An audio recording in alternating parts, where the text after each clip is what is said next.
Okay, we're going to have a little look at the overlay zipper pocket that I was asked about yesterday. I've taken a note of all of the videos that you've asked me to do, and I will do them all, but I have to do them slowly, so I fit them in with other things. And I have used literally scraps of fabric, so please don't judge me on my fabric choices. This is just out of my scrap box. So this is what I'm calling my main exterior panel. So if you were making a Lola or one of those bags that have a zipper pocket, an overlay zipper pocket on the outside, or even one that has one on the inside, this will be the panel that I'm going to put my overlay pocket on. You could do the same. I'm using cotton, I've interfaced it, but if you're making a bag from faux leather, exactly the same technique will apply. I have my overlay which I've cut, and I haven't measured any of this because I'm not doing a an overlay zipper pocket that will fit a particular bag. I'm trying to show you the technique as opposed to a thing for a particular bag. So this is the overlay that I've cut, and it's got square edges just because I couldn't be bothered to make round ones. I have two zipper pocket lining panels which I've also interfaced, and one zipper. Now the zipper pocket lining panels are approximately an inch wider either side than the gap in the middle of your overlay. So if you're going to use this technique on a bag, Zeta, Lola, there's lots and lots of bags that have got overlay pockets.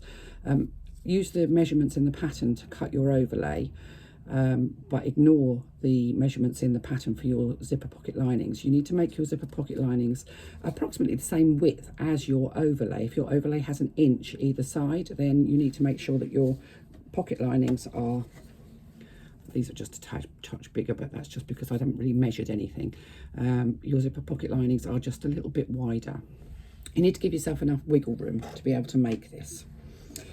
Right, first things first, on your main fabric, so that's either the exterior or the interior of your bag, wherever it is that you're going to be putting your overlay pocket, position your overlay panel wherever it is that you need it to be. Now if you want to use a little tiny bit of spray adhesive on the reverse just to make sure that it doesn't wiggle or move about, then you can do. I don't, because I just don't like sticky stuff. Make sure you've got long threads at the start and the finish, at the bottom and the top of your work, and you're now going to top stitch around the outside edge of that overlay. So let's turn the light on. We've got a bit of a light on the subject. Remember, you're leaving really nice long threads on the top and the bottom, and you're just going to top stitch around the outside. Go slowly. I think the key for this is actually making sure that the faux leather that you use for your overlay is nice and stable, not the stretchy stuff. The stretchy stuff is a nightmare and will create an awful mess.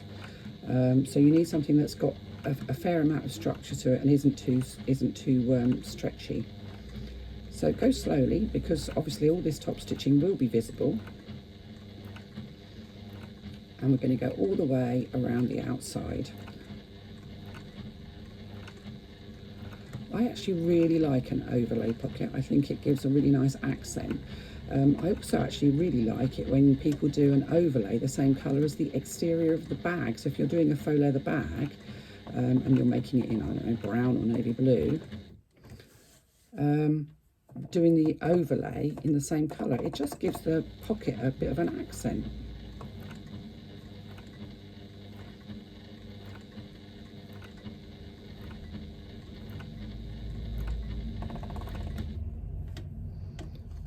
Gonna wind myself into that corner there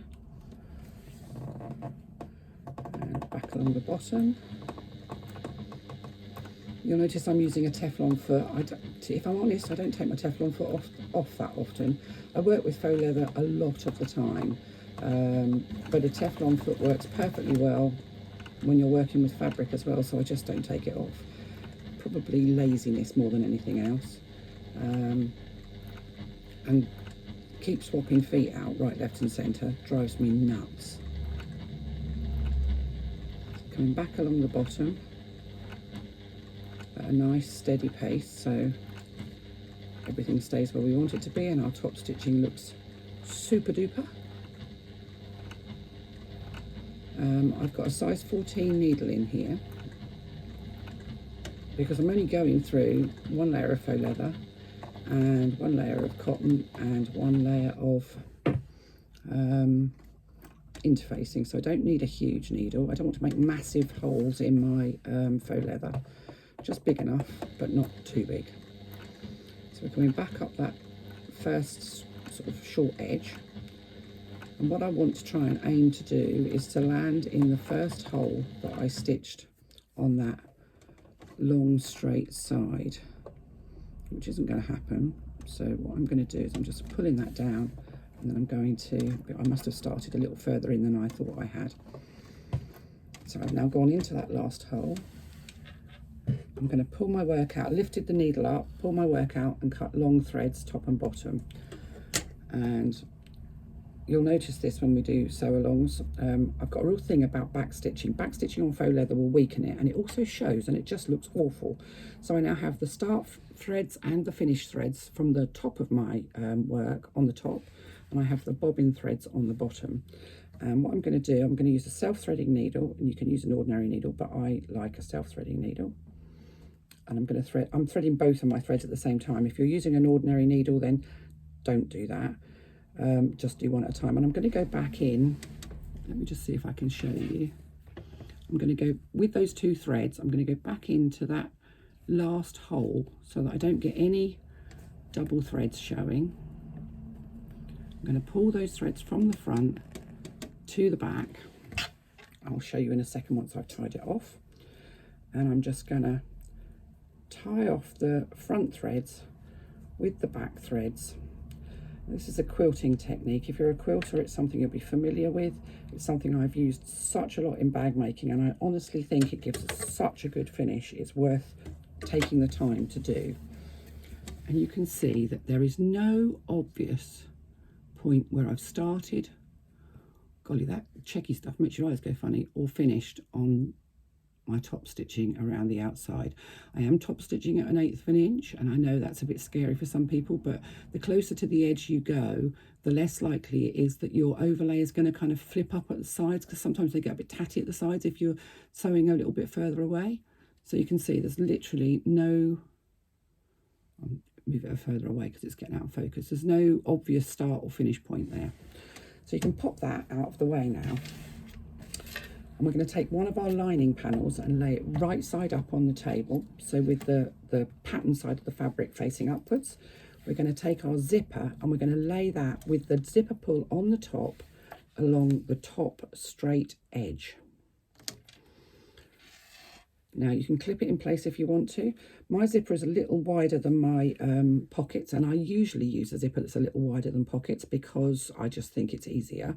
I'm using a size, a number 3 zipper here, but the same would apply with a number 5 zipper, whatever size zipper you're using. And then I'm going to stitch down the side to secure my zipper to my lining fabric using a scant 1/4 inch seam allowance. So I'm just going to back stitch a couple of stitches at the beginning, and then go all the way down the side to secure it to my lining panel.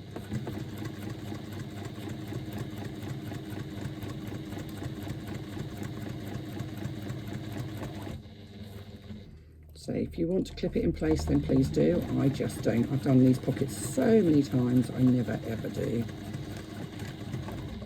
That's just a practice and experience thing. Oopsie daisy. So you can see that that's now, the zipper is now stitched on to my lining.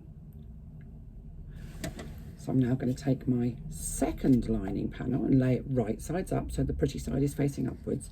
Take my first one that I've just put my zipper to. I'm going to unfold my zipper. Now I like to just run my fingers along it to finger press it, but I'm unfolding my zipper from the lining panel, and I'm going to lay that zipper again along the top edge of my second pocket lining, and the zipper pull is facing upwards. I'm going to make sure that the sides of my lining panels match up, and then I'm going to stitch along to secure that zipper to the lining panel, again a scant 1/4 inch. Scant 1/4 inch being just less than a 1/4 inch. It's not really a very exact measurement, if I have to say, but you want your stitching to secure the zipper, but you don't want it to show when you actually attach your zipper and your pocket linings to your exterior fabric. So you kind of need it to be out of the way.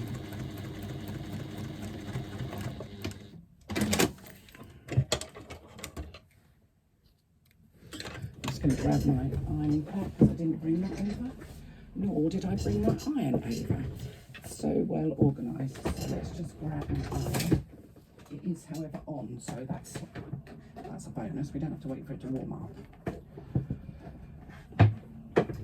Right, so now I have my zipper fitted between my 2 lining panels, and you can see that the zipper pull is actually facing the wrong side of my lining panels. So I'm going to open those 2 lining panels up with my zipper pull on the top. I'm going to do it that way round, and I'm going to press along my zipper, which will just flatten out the seam allowances either side.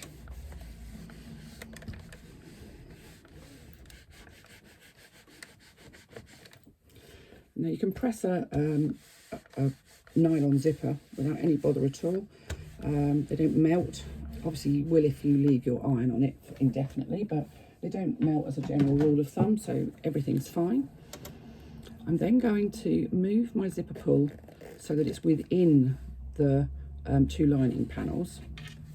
I'm going to get rid of the ironing pad, and I'm just going to put a couple of stitches across to secure that end so that my pull doesn't come off, because you want your pull to be in the right place.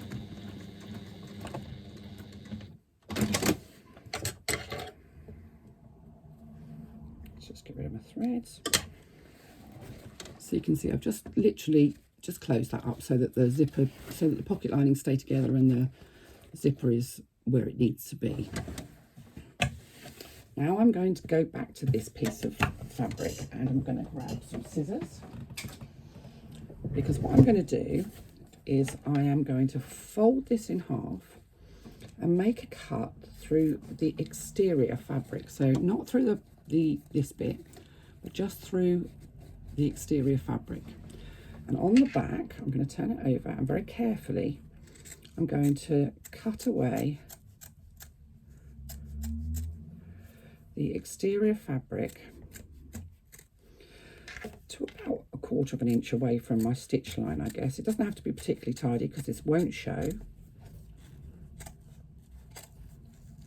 But you must make sure that you're only cutting the exterior fabric. You're not cutting that overlay.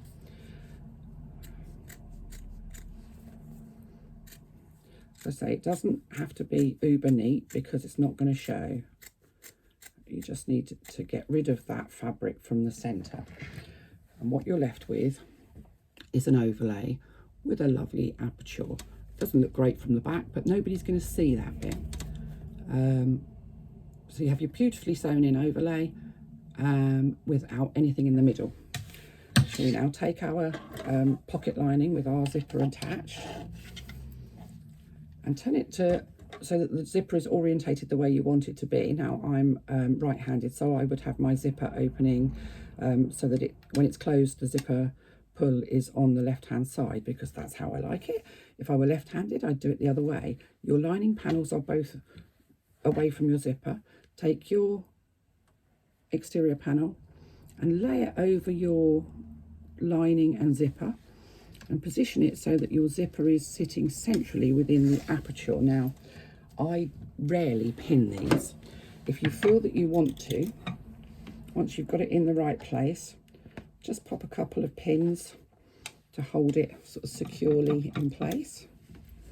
And you can pin the exterior to the lining, the pocket linings, because the pocket linings are open. Let's just do a couple at the bottom as well. So I very rarely pin anything because I just don't, because I try and do as little work as I possibly can, but I want to hold this up and you won't be able to see it so you can see that the zipper is now situated perfectly centrally within the aperture. And then what I'm going to do is I'm going to make sure that I've got long threads on the top and the bottom.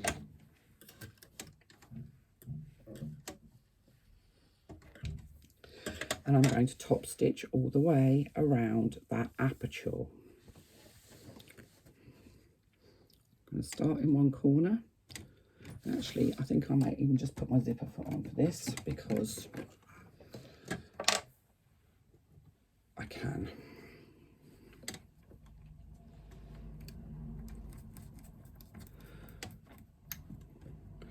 Now, this isn't actually a zipper foot, it's a Teflon cording foot it's called, but it acts like a zipper foot and I like it for this. So I'm just going to top stitch around the outside of that aperture, just the aperture. Let's just increase my stitch length a little bit. Again, at 1/8 of an inch away from the edge of the zipper aperture that you've made. Now, some people like to put a little bit of double-sided tape on either side of their zipper so that rather than using pins. I generally don't, because I'm not a great fan of double-sided tape. It has its uses and it has a purpose in bag making, but I get very messy with double-sided tape, likewise I do with glue, so I tend to avoid using it if I conceivably can. You can put a little tiny line of fabric glue, Fabri-Tac or something like that.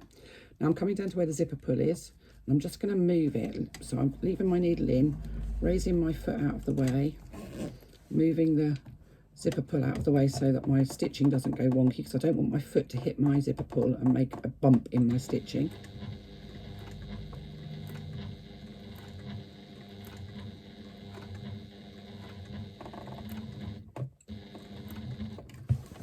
You turn and you come down across the short end. Go slowly because you will be going across the zipper teeth. If you're using a nylon zipper, you should be able to go easily across your zipper teeth. The needle will just sort of slide between the teeth. If you're using a metal zipper, the best thing I can suggest is that you remove some of the zipper teeth at the ends, just to make sure that if you're going to stitch over them, that the needle doesn't smack into the zipper teeth, because my god, it makes a hell of a bang when they hit that. If you're very careful, you can kind of fidget the needle between the zipper teeth, but it's just I'm not a great fan of a metal tooth zipper. I've had more trouble than it's worth with them, so just not a fan.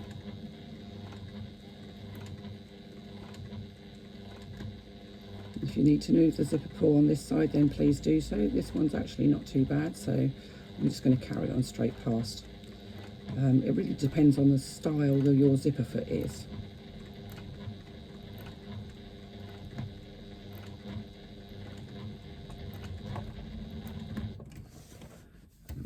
Back up the short end again.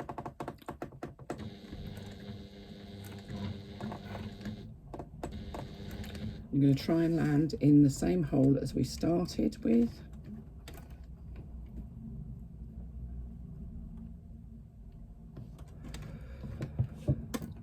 Raise my foot, pull the needle from the fabric and trim off. So now I've still got two long ends on the front, which again I'm going to thread up through using my self-threading needles and take through to the reverse. And then I'm going to tie them off.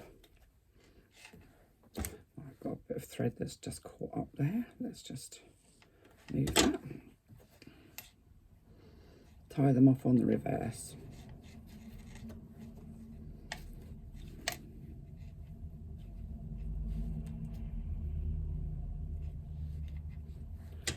I'm just literally going to cut those off. So now we have oh, I haven't taken that one through. Oh no, I have. It's just not attached. So now we have our lining panels on the back. So that's our pocket lining panels on the back. And we have our zipper inserted on the front. So I'm just going to take those pins out because now we're going to construct the lining.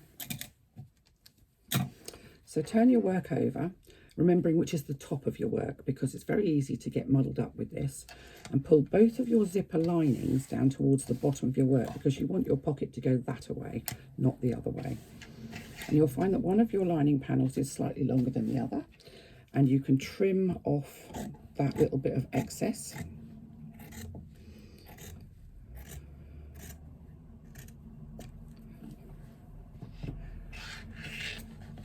Turn your work back over, pull the side away, and you can stitch all the way down. I'm just going to put my normal foot back on again because I don't like doing this bit with a zipper foot.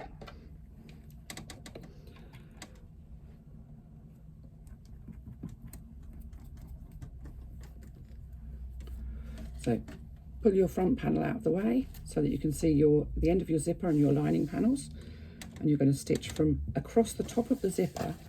So you're going to stitch from this point here, right at the top of the zipper, all the way down, all the way along the bottom, and all the way up the other side.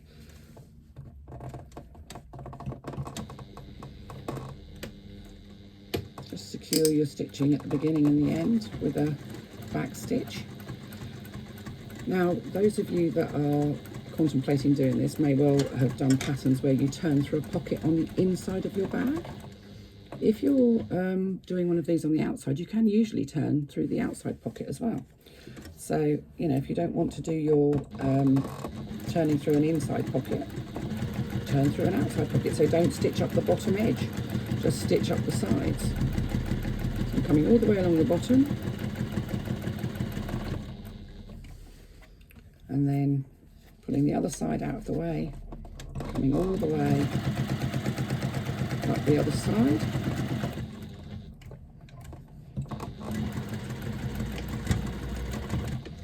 And back stitching.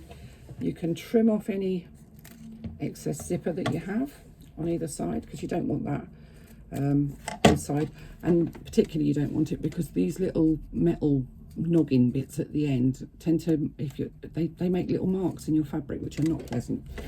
And what you end up with is a beautiful pea green overlay zipper pocket. It's fully lined. There are no exposed zipper tape inside, and that's another thing that's a bit of a bugbear with me. And I think the Lola has exposed zipper tape, I'm not sure though.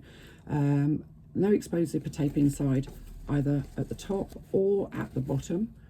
So your zipper tape is fully enclosed, and you have a beautiful overlay pocket. Now you can use that inside of a bag or outside of a bag.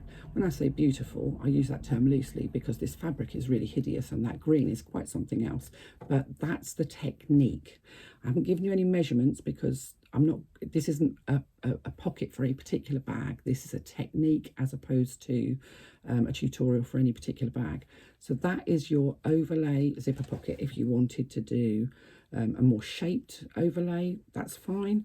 This is a number 3 zipper, and the gap that I had in the middle there was 1/4 of an inch. If I was using a number 5 zipper, the gap that I leave in the middle is 3/8 of an inch. I hate to see too much zipper tape around the outside of a zipper, so an overlay pocket should be an overlay rather than something that sits a long way from the zipper. I don't like to see zipper tape's not attractive. I just want to see the zipper teeth really. So 1/4 of an inch for a number 3 zipper and 3/8 of an inch for a number 5 zipper, and that's you, job done.